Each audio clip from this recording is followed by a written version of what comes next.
దేశ చరిత్రలో ఏనాడు లేనంతగా ఇవాళ మన రూపాయి విలువ పడిపోయింది. ఒక డాలర్కి రూ. 94.70 చెల్లించాల్సి వస్తూ ఉంది. నరేంద్ర మోడీ గారు ప్రధానమంత్రి కాకముందు ఆనాడు ఒక డాలర్కి రూ. 60 ఉన్న కాలంలో కాంగ్రెస్ ప్రభుత్వాన్ని ఆయన తూర్పారబట్టాడు, ఎండగట్టారు. ఎక్కడ పోయినా సరే దాని గురించి మాట్లాడారు.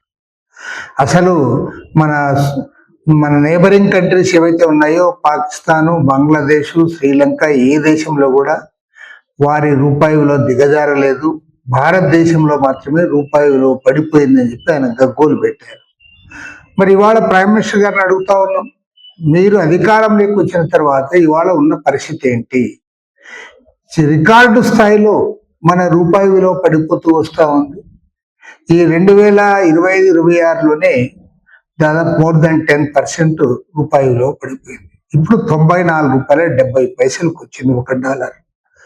కాబట్టి అంటే దీనికి ప్రజలకు సమాధానం చెప్పాలి.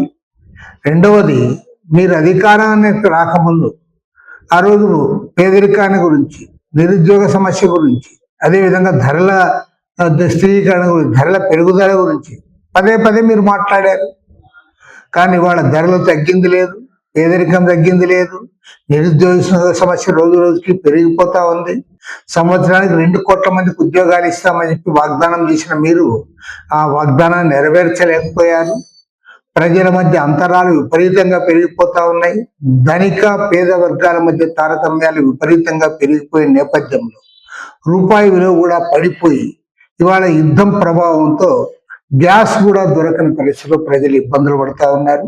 వీటన్నిటికీ కేంద్రంలో అధికారంలో ఉన్న బీజేపీ ప్రభుత్వం ప్రజలకు సమాధానం చెప్పాలని చెప్పి సిపిఐ తరఫున డిమాండ్ చేస్తుంది.